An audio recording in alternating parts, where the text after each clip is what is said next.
Chapter 24.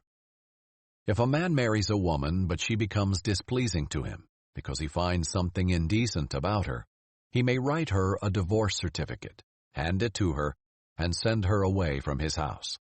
If after leaving his house she goes and becomes another man's wife, and the second man hates her, writes her a divorce certificate, hands it to her, and sends her away from his house, or, if he dies, the first husband who sent her away may not marry her again after she has been defiled, because that would be detestable to the Lord. You must not bring guilt on the land the Lord your God is giving you as an inheritance. When a man takes a bride, he must not go out with the army, or be liable for any duty.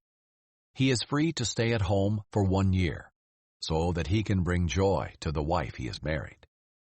Do not take a pair of grindstones or even the upper millstone as security for a debt, because that is like taking a life as security.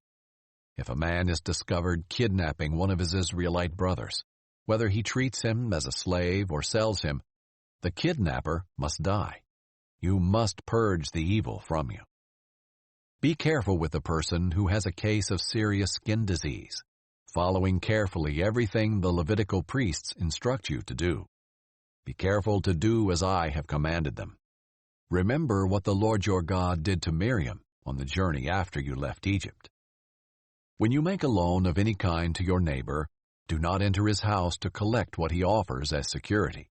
Stand outside while the man you are making the loan to brings the security out to you. If he is a poor man, do not sleep with the garment he has given as security. Be sure to return it to him at sunset.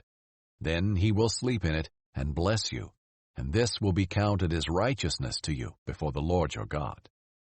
Do not oppress a hired worker who is poor and needy, whether one of your Israelite brothers or one of the resident aliens in a town in your land. You are to pay him his wages each day before the sun sets, because he is poor and depends on them. Otherwise he will cry out to the Lord against you, and you will be held guilty. Fathers are not to be put to death for their children, and children are not to be put to death for their fathers. Each person will be put to death for his own sin. Do not deny justice to a resident alien or fatherless child, and do not take a widow's garment as security. Remember that you were a slave in Egypt, and the Lord your God redeemed you from there. Therefore, I am commanding you to do this. When you reap the harvest in your field, and you forget a sheaf in the field, do not go back to get it. It is to be left for the resident alien, the fatherless, and the widow, so that the Lord your God may bless you in all the work of your hands.